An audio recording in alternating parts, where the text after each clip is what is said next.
여러분 안녕하십니까? 제4기 교과 요한복음, 오늘은 제9번째 시간이 되겠습니다. 제목은 생명의 근원입니다. 오늘 교과의 요약과 핵심을 통해서 하나님께서 우리에게 주시는 음성을 들으시고 그 말씀에 순종하시는 한 주가 되시길 간절히 바랍니다.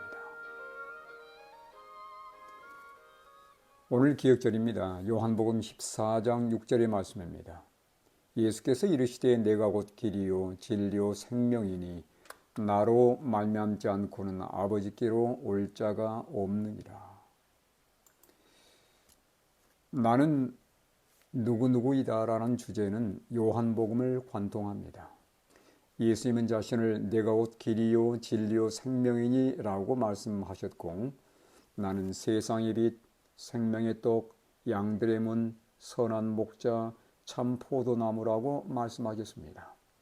이 말씀들에서 등장하는 나는 누구누구이다라는 표현은 나는 스스로 있는 자라고 하신 출애굽기 3장 14절의 말씀과 동일한 표현으로서 예수님은 스스로 계시는 분임을 드러내셨습니다. 이번 교과를 통해서 생명의 근원 되신 예수님을 만나게 되기를 간절히 바랍니다. 이르소집니다. 그 안에 생명이 있었으니 이 세상 만물의 생명의 근원은 누구입니까? 요한복음 1장 3절과 4절의 말씀을 참고하시기 바랍니다. 만물이 그로 말미암아 지은 바 되었으니 지은 것이 하나도 그가 없이는 된 것이 없느니라. 그 안에 생명이 있었으니 이 생명은 사람들의 빛이라. 요한복음에는 생명이란 단어가 36번, 신약 전체 25%에 해당되는 그러한 분량이 등장합니다. 1장 3절에서 요한은 아들 하나님을 창조주로 소개하며 4절에서 그 안에 생명이 있었으니라고 증언합니다. 예수님 안에 있는 생명은 누구에게서도 빌려오지 않은 그분 고유의 생명입니다. 그 생명을 소유하신 예수님이 모든 만물을 창조하셨습니다. 따라서 그분이 바로 모든 생명의 근원이 되시는 것입니다. 예수님이 이 땅에 오신 이유는 무엇입니까? 저희가 두 가지를 살펴보겠는데, 첫 번째는 요한복음 1장 18절에서 그 이유를 발견하게 됩니다. 본래 하나님을 본 사람이 없으되 아버지 품속에 있는 독생하신 하나님이 나타내셨느니라. 생명의 근원이신 예수님이 이 땅에 오신 첫 번째 이유는 하나님을 우리에게 나타내시기 위해서였습니다. 세상은 하나님에 대한 오해로 어두워져 버렸습니다. 사탄은 하나님을 용서성이 없는 가혹한 분, 사람의 죄를 찾아내어 형벌하고자 감시하는 분으로 드러내고 있습니다. 하나님은 사탄이 제시한 것처럼 무섭고 두려운 용서성이 없는 가혹한 분이 아니라 사랑의 하나님이심을 드러내고자 생명의 근원 되신 예수님께서 이 땅에 오신 것입니다. 두 번째 이유는 요한복음 3장 14절과 15절에서 찾을 수 있습니다. 모세가 광야에서 뱀을 든 것 같이 인자도 들려야 하리니 이는 그를 믿는 자마다 영생을 얻게 하려 하심이니라. 생명의 근원 되신 예수님이 이 땅에 오신 두 번째 이유는 죄로 죽어가는 인류를 위해서 죄값을 대신 치르시고 그들에게 영원한 생명을 선물로 주시고자 오신 것입니다. 광야에서 뱀에 물린 자들이 장대 위에 높이 달린 노뱀을 바라볼 때 살아났습니다. 왜 하필이면 뱀을 달도록 했을까요? 뱀은 사탄의 상징이며 죄의 상징입니다. 그런데 불뱀과 달린 노뱀은 독이 없습니다.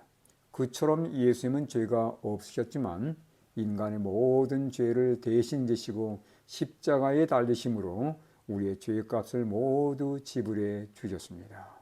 그 예수님을 바라볼 때, 다시 말하면 그 예수님을 믿고 의지하는 자마다 영생을 얻도록 하기 위해서 예수님께서 이 땅에 오셨다는 사실입니다.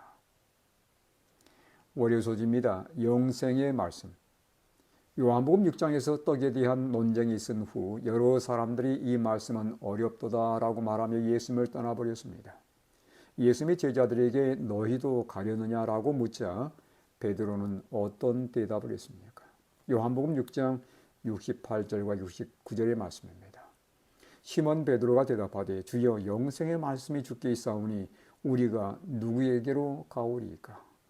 우리가 주는 하나님의 거룩한 자이신 줄 믿고 알았사옵나이다. 예수님이 자신을 하늘에서 내려온 생명의 떡이며 이 떡을 먹는 자는 영생하리라고 말씀하시자 베드로는 영생의 말씀이 바로 그 예수님에게 있음을 시인했습니다. 그리고 그분이 바로 하나님의 거룩하신 자, 즉 메시아이심을 믿는다고 고백했습니다. 예수님은 과연 영생의 말씀을 지니신 그러한 분이심을 이 월요일 소재에서 발견하게 됩니다. 그렇다면 우리는 어떻게 영생을 얻을 수 있을까요? 요한복음 3장 16절 하나님이 세상을 이처럼 사랑하사 독생자를 주셨으니 이는 그를 믿는 자마다 멸망하지 않고 영생을 얻게 하려 하십니다. 요한복음 5장 24절의 말씀도 참고하시면 좋겠습니다. 내가 진실로 진실로 너희에게 이르노니 내 말을 듣고 또 나 보내신 이를 믿는 자는 영생을 얻었고 심판에 이르지 아니하나니 사망에서 생명으로 옮겼느니라. 우리가 이 두 말씀을 요약해 보시면 믿음으로 영생을 얻는다는 것을 깨닫게 됩니다. 믿음이란 예수님을 마음에 영접하고 그분께 자신을 맡기고자 선택하는 것입니다. 그러한 믿음을 가진 자들은 이미 영생을 얻었다고 예수님께서 말씀하셨습니다. 영생은 장차 하늘에서만 누리는 것이 아니라 이 땅에서 죄로부터 용서를 받고 구원받는 것까지도 포함하는 것입니다. 이미 믿고 구원받은 우리는 영생을 누리고 있다는 것을 결코 잊지 마시길 바랍니다. 화요일 소지입니다. 믿음과 새롭게 태어남. 요한복음 1장 12절과 13절의 말씀은 그리스도인이 되는 단계를 어떻게 설명하고 있습니까? 영접하는 자 곧 그 이름을 믿는 자들에게는 하나님의 자녀가 되는 권세를 주셨으니 이는 혈통으로나 육정으로나 사람의 뜻으로 나지 아니하고 오직 하나님께로부터 난 자들이니라. 이 말씀에서 그리스도인이 되는 두 단계를 소개하고 있는데 첫째는 그분을 영접하는 것 곧 믿는 것입니다. 이것은 우리 편의 선택을 의미하는 것이죠. 물론 우리의 선택에 성령의 인도하심이 수반되는 것은 틀림없는 사실입니다.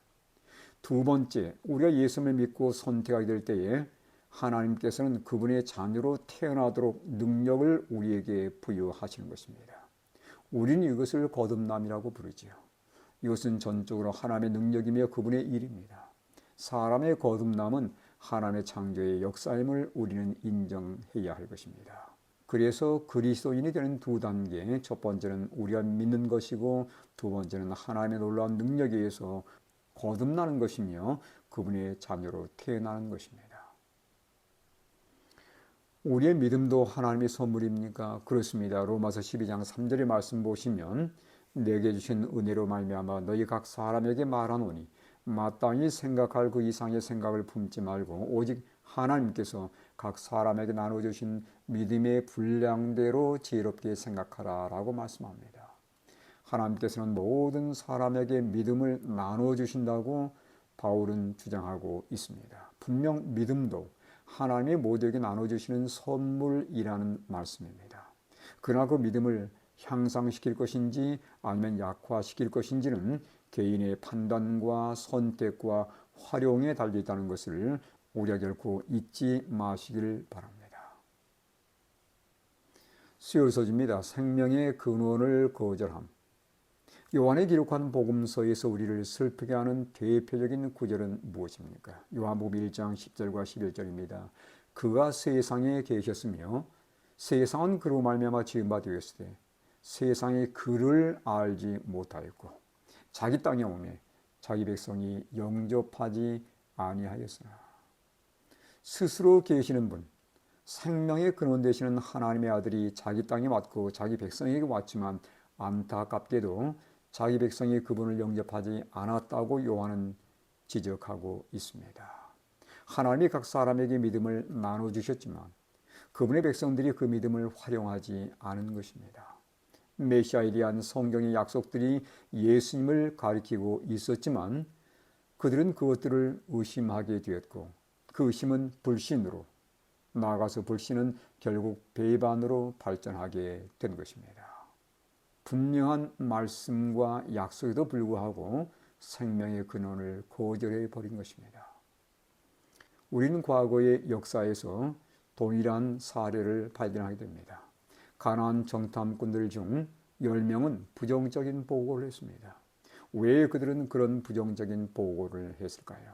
민수기 13장 31절로 33절의 말씀을 참고해 보시길 바랍니다. 그와 함께 올라왔던 사람들은 이르되 우리는 능히 올라가서 그 백성을 치지 못하리라.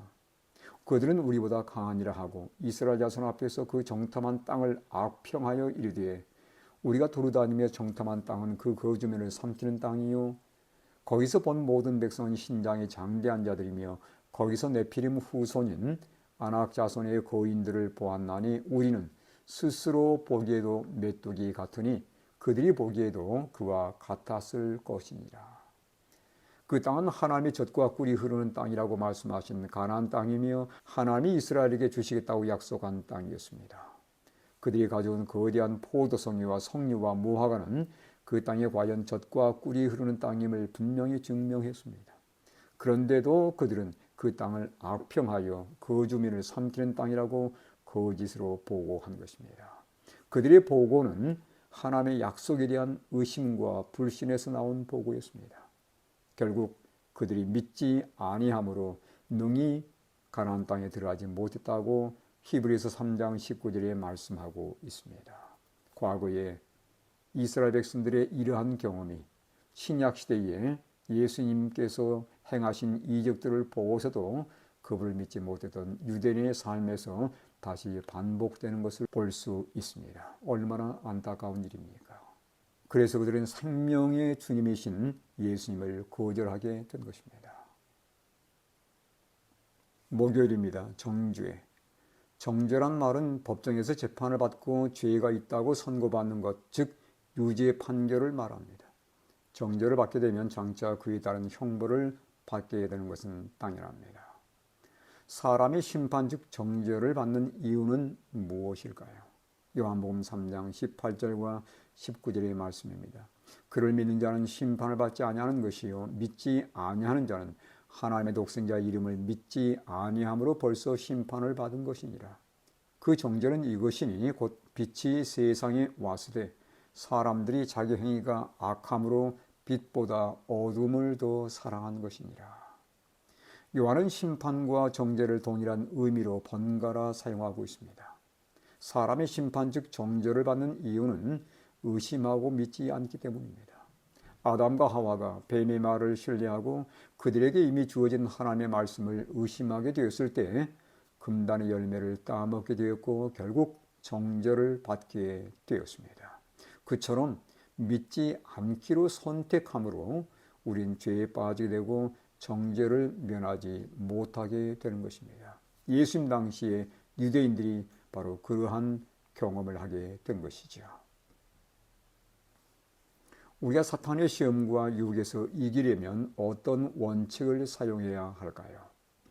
마태복음 4장 3절로 4절의 말씀입니다. 시험하는 자가 예수께 나와서 이르되 내가 만일 하나님의 아들이거든 명하여 이 돌들로 떡덩이가 되게 하라. 예수께서 대답하여 이르시되 기록되었으되 사람이 떡으로만 살 것이 아니요 하나님의 입으로부터 나오는 모든 말씀으로 살 것이라 하였느니라 하시니. 예수님은 성육신 하셨을 때 우리와 동일한 인성을 가지셨습니다.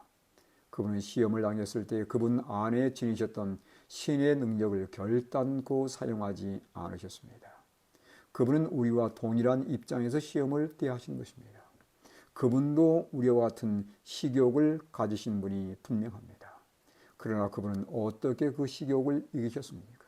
하나님의 말씀으로 이기신 것입니다. 하나님의 말씀을 의심하고 불신하면 우리에게서 승리의 무기가 사라지게 되는 것이죠. 하나님의 말씀을 믿고 그 말씀을 의지할 때 우리는 사탄의 시험과 유혹을 넉넉히 이기게 되는 것입니다. 이렇게 말씀을 믿고 의지하는 것이야말로 우리가 결단코 사탄의 유혹으로 말미암아 정죄에 빠지지 않고 승리하는 길이라는 것을 결코 잊지 않기를 간절히 바랍니다. 이번 주 교과의 결론입니다. 예수님 안에 있는 생명은 누구에게서도 빌려오지 않은 그분 고유의 생명이었습니다. 그 생명을 소유하신 예수님이 모든 만물을 창조하셨습니다. 따라서 그분이 바로 모든 생명의 근원이 되시는 것입니다. 그분이 우리에게 아버지를 올바로 소개하고 우리로 그분을 믿고 영생을 얻게 하고자 이 세상에 오신 것입니다. 우리는 그 영생을 어떻게 얻는 것입니까? 믿음을 통해서입니다. 그 믿음은 모두에게 주시는 하나님의 선물입니다. 그 믿음을 활용하여 예수님을 마음에 영접할 때에 우리는 하나님의 창조의 능력으로 거듭나게 되는 것입니다. 반면에 우리가 하나님의 말씀과 약속을 의심하고 거절하게 될 때에 정죄 즉 심판을 받게 됩니다. 아담과 하와의 실패, 가데스 바네아에서 이스라엘의 실패는 하나님의 약속을 의심하고 믿지 않았기 때문입니다. 예수님이 시험 받으실 때 말씀으로 승리하셨던 것처럼 우리 역시 말씀을 믿는 것이 승리의 비결이며 정죄에서 벗어나는 길입니다. 이번 한 주간도 믿음을 활용해서 우리 주님 예수님을 믿으시고 모든 시험과 유혹을 이기시는 하나님의 참된 백성 되시기를 간절히 바라면서 말씀을 마치겠습니다.